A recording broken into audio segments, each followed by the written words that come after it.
So let me share the slides and we can get started. Well, first of all, thanks everyone for being here with us today.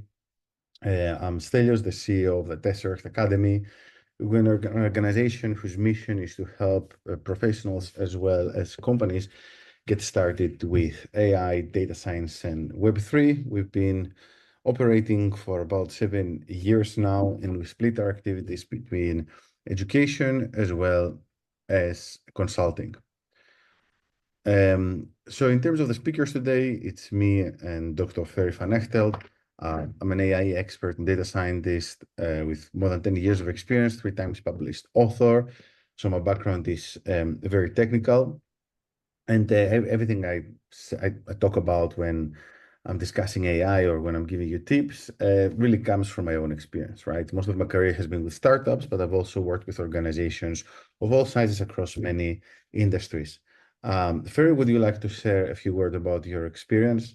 Yes, yeah, sure. Well, welcome everyone. So my name is Ferry, originally Dutch. I'm a serial entrepreneur. I am also an academic. I am a doctor. However, not necessarily in AI and data science, but I worked in deep tech in innovation for corporates such as Philips and Canon. In the last 20 years, I've been involved in various corporate ventures in the energy industry, IoT, smart homes industry. In the last 10 years, I'm helping startup and scale-ups getting investment ready and joining them probably for about 12 to 18 months on their journey and getting ready. I have a very much a cross-functional background, so I've worked in procurement, customer insights, in finance strategy. So I understand the power and the importance of data and data-enabled solutions, and I'm happy to share some of my experiences, which I think help guide and into the very new, exciting era that we've just embarked upon with all sorts of new opportunities arising, but also risks. So we'll cover that in a moment. But that's me in a nutshell. Perfect. Thank you, Ferry. Yeah, as I mentioned, of 3 times published author, still having one toe in academia. My first book, The Decision Maker's Handbook to Data Science, I recently got its 3rd edition. So now it's called The Decision Maker's Handbook to Data Science and AI. So if you want a copy of the book, feel free to shoot me an email. And actually, there will be some more things we'll be sharing later today. Oops, sorry. So I'll be more than happy to hear from you. So this presentation is for any of the following, like entrepreneurs, CEOs, C-suite, managers, any kind of level, and anyone who really wants to learn more about how AI can be leveraged for better results. And before you understand the potential of AI for your business, you need to be able to ask the right questions, right? So you need to be able to ask, okay, what are the opportunities there, right? What are the risks? How can I learn to assess those and work with them? Is my organization knowledgeable enough? Is it data literate, let's say, or would I say more like AI literate these days? Can I develop transition paths? I guess this is something that points 4 and 5, they're more of a concern for bigger organizations because startups, they're quite often agile and they don't suffer from these types of problems. Why now and what first, right? So every time there is a new trend in the market, AI now being one, you see a lot of people, like a lot of tools, everyone says a bit of everything, right? So, and this can create a lot of confusion. And this is where you have to figure out where you need to start from, right? Where can you find the best ROI? How do you manage the risk to benefits ratio, and so on and so forth. And obviously, this leads us to the 7th point: are you driven by FOMO, or do you actually care about making real change? And where's the low-hanging fruit, right? So if, for example, we're talking about a bigger organization, you have to look into your data. If we're talking about a startup, you might have to look into which one is the easiest way to generate IP, for example. And Ferry, would you like to take over this part? Yeah, sure. So why invest in AI? And I don't mean this as an investor, but invest time, capacity, and I guess budget to either train or to develop applications to improve part of your business or organization you work for. And they're basically at a high level 4 different reasons and drivers that I've seen why companies can benefit. Innovation and differentiation is obviously always the North Star, like we can do something new and better, which is absolutely true. You can do that. And I think now is also the right time where you can develop, at least temporarily, I don't think, a competitive advantage. And especially in some sectors where innovation is paramount.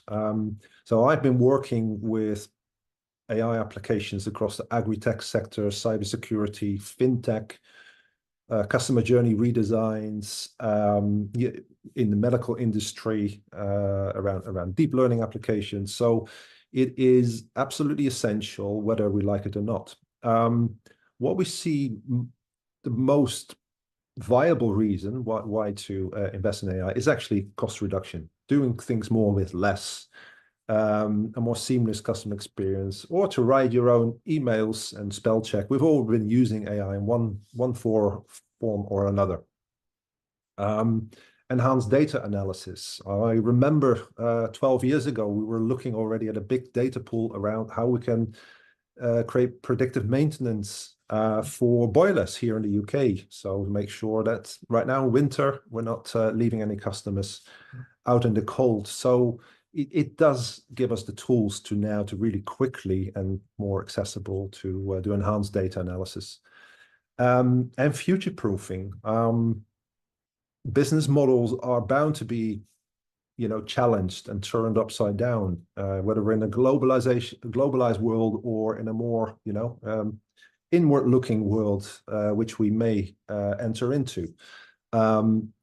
It will remain a rapidly evolving technology landscape, so you need to keep up. So those are the main reasons why I think we should pay attention and invest in AI. My perspective is that an organization, like we were referring to earlier, should not go head in first. You really need to be systematic about, okay, what does it mean? What are the conditions for my organization, as small or as not for profit, multinational, just national, what those are. So that structure and that thinking with your team is really really important to go on that journey. So the rise of AI has been largely driven by large language models. And just a note here, there's going to be a Q&A at the end of the session, and we're more than happy to elaborate on any aspect, whether it's technical or not, right? And the market is projected to grow very aggressively over the next few years, and we've been seeing a crazy amount of investment into this technology. And recently, there was a cohort of people from OpenAI who just left the company to start their own AI businesses, and they all raised ridiculous amounts of money. One of the co-founders of OpenAI also created a new company.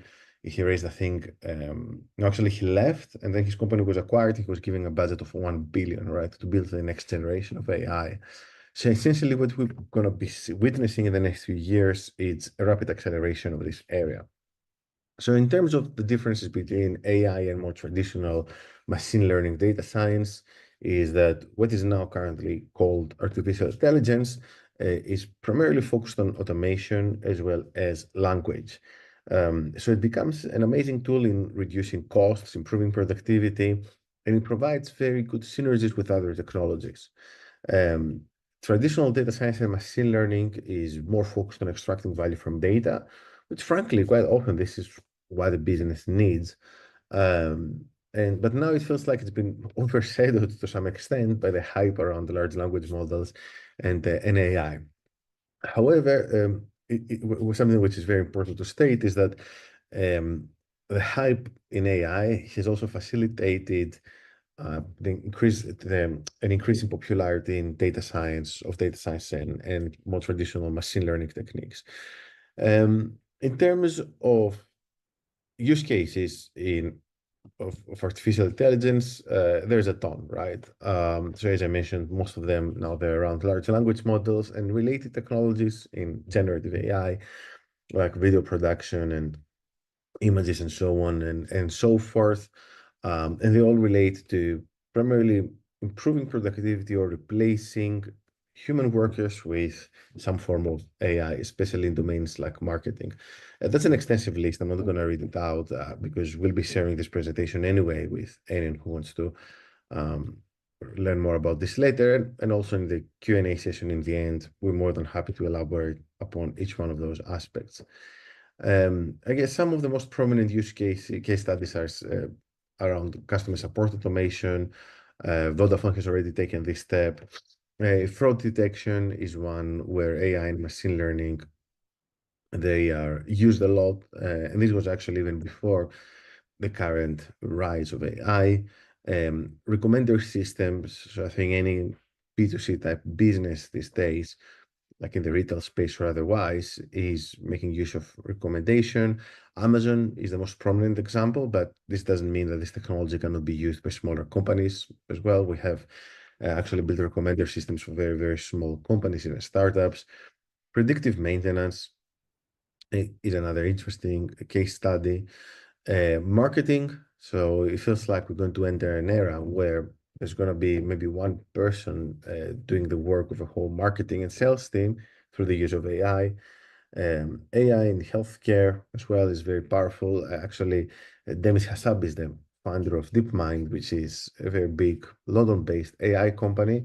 Recently received a Nobel Prize for some work related to biology and the use of AI in DNA, and the same work is actually being applied now to discover new drugs. And then also supply chain optimization or other forms of optimization in logistics. That's another very popular case study.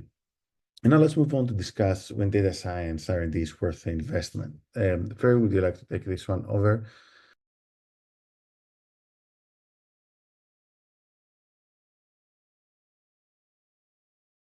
You're on mute. Apologies. In terms of the next level question, which is not only when am I engaging with adopting AI, but actually using my data that I've got to develop your own IP, your own unique differentiator.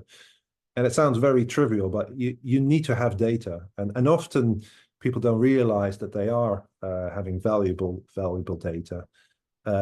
So you can adopt two approaches. One is, what can I learn? What data do I have and what can I do with it? Or you have something in mind, I need to achieve this certain outcome, and then you can engage to figure out how to deploy the different approaches to achieve that. Sorry. 1 second. Stelios will be talking about in a moment about, for example, how you automate a process or create a predictive model. There's all sorts of sub flavors and approaches that how you can engage and develop based on your own data, your own models and improvements. Over to you, Stelios. Yes, thank you, Ferry. So in terms of the different flavors of more traditional data science and machine learning, I'm going to present a very brief overview. The point being that quite often what businesses need is not necessarily some advanced form of AI, but something a bit more traditional, which can still work alongside AI, right? So if anything, the things I'm going to cover in the next 3 slides, they get super powered by AI. And the first layer, usually the first layer of data science and analytics is what we call descriptive analytics. Yeah. So things like Excel dashboards, data collection, basic data strategy, so on and so forth. So this layer now can actually be done very effectively through the use of AI. So if you upload a data set on ChatGPT, as long as it's not beyond a certain size, I'm not sure what the file size limit is currently for ChatGPT, for the premium version, we can get some graphs and a nice interpretation of the data. It's not perfect, so now it's not the time to fire your business analyst. However, this is a very good indication of where the market is heading towards them. Yeah. So in the next few years, we're going to see entire departments essentially be reduced to a couple of people who are going to be running these types of analysis using AI. This can also be said for predictive analytics, and which is really the bread and butter of machine learning. In the last few years, there was a lot of discussion around what we used to to be called narrow AI, right? That is an application of intelligent algorithm within a very narrow domain. Things like forecasting sales, customer churn, fraud detection, predictive maintenance, so on and so on and so forth. So these are some of the most powerful use cases. And again, through the combination of AI and machine learning, it's very easy to roll this out. And if anything, we're also working on a product of our own that will facilitate the creation of these types of pipelines. So someone without any, let's say, real knowledge of AI or machine learning, they will be able to upload the data set and then get back a predictive pipeline. And then the final layer of automation is around prescriptive analytics, which is around full-blown automation. So, for example, Amazon has this vision, right, of a business that is purely run by AI, all the way from optimizing its logistics to managing items in the warehouse, deliveries, and so on and so forth. So this is probably way too advanced for most organizations, and it requires considerable shifts in culture as well as the understanding of AI and data science. So in this regard, I think it's a very interesting vision, which may not apply to everyone. And now let's move on towards the end of the presentation, where we're going to discuss how to get started with AI. So the first thing that you need to decide is whether you're going to build or buy, because both options are available. So in terms of building, there's a lot of options now, and building a new type of AI, large language model, some kind of integration pipelines has become easier than ever. However, there are certain benefits to buying a solution. The main one being that it's the cost, right? The initial cost. So maybe in the long run, the cost is higher, you don't own the IP, but in the short run, it's just easier to get started in certain ways. So this is the answer to this question is something we can help you with, but it's usually a combination of things like resources, IP, data privacy. In certain cases, like in the financial sector, it's very difficult to use outside solutions. You need something on premise. The speed of implementation, customization, and so on and so forth. In terms of tools, that's usually the best way to get started, like just buy a tool, subscribe to a tool for things like marketing departments, things like that. And there's a lot of them out there, right? And there's actually a list that we can share with you if you just want to drop us an email, and we'll be actually following up after the end of this session, where we explain the different types of tools, the categories, how you can use them. And something which we found quite interesting while we were compiling this list, which contains more than 100 tools, is that some more traditional tools, now they're also integrating AI, right? So you can see AI everywhere, from Google Ads all the way to Zapier, for example. And choosing the right tools is a combination of many factors, like the cost, the quality, the friendliness, the versatility, and so on and so forth. And this is something that we can actually help you with through our AI strategy service. Also, on our website, you're going to find an interactive visualization. We're going to be sharing this. It's on our blog, where you can navigate like different categories of tools depending on the size of the company you work for or the type of theme that you're interested in, from AI learning and education to marketing to collaboration and productivity or other areas. And finally, before we close off and we move on to the Q&A session, some words on some of the final considerations you need to take into account when you want to get started with AI. Ferry, would you like to take this one up? Yes, thank you, Stelios. There's always a risk of being overwhelmed. There's excitement about what the opportunities are. And then when the waves of experimentation and awareness increases, then also the regulators catching up. And we're now in that phase where whether you are a user, an adopter, or a reseller, or really literally you develop your own applications and sell it on, we all need to keep an eye on what AI regulation, compliance, governance, ethics, and liability. So especially EU has been trying to catch up very quickly, and knowing how to, you can't keep up with everything or know how deep you need to go. So you need to organize yourself, select the right sources, be it people or online, on online blogs, to make sure that you are not caught out and incur extra risks when you adopt generative AI or AI and process data of customers, staff, suppliers, etc.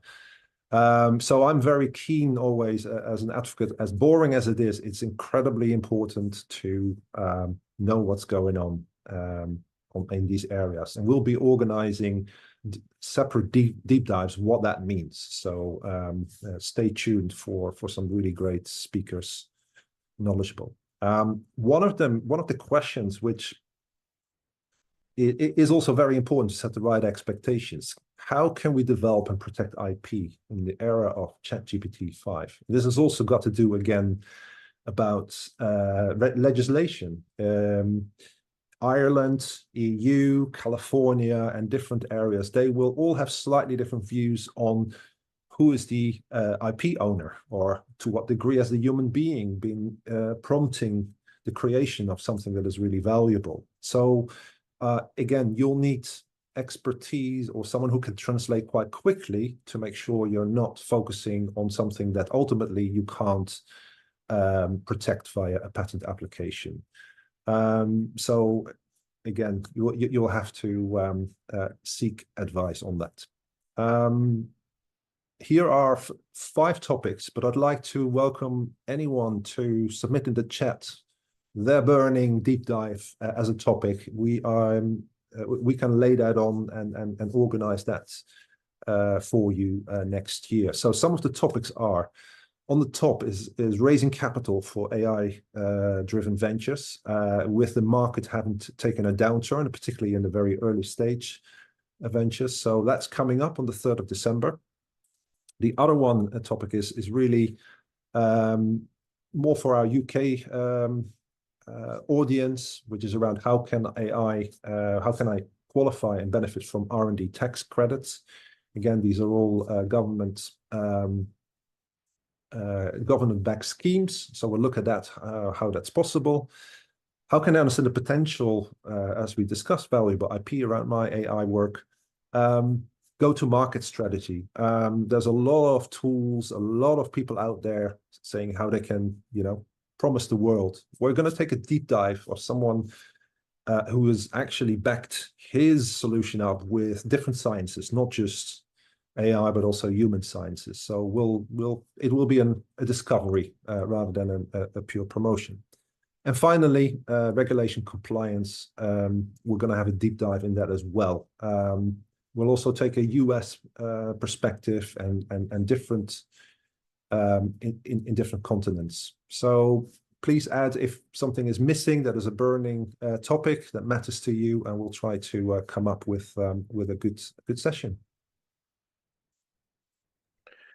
Perfect. So now we're closing off, and I'd like to invite you to drop us a note, but we'll also be following up with you in case you need any help, any assistance getting started with AI and data science. We have a unique framework we've created which guides you through AI adoption and helps you identify the right path. Should you build or should you buy, as well as understand which are the best tools for you to use, navigating this maze that we outlined earlier, like all the different considerations, cost, expectations, user friendliness, and so on and so forth. So feel free to just drop me directly an email, but we'll also be going to be sharing a form with everyone who registered for this event in case you want to get access to this, as well as the tools visualization, which we shared with you earlier today. So these are my personal contact details. Thank you, Mirna. And I guess that's the end of the presentation, and we're more than happy to move on to the Q&A.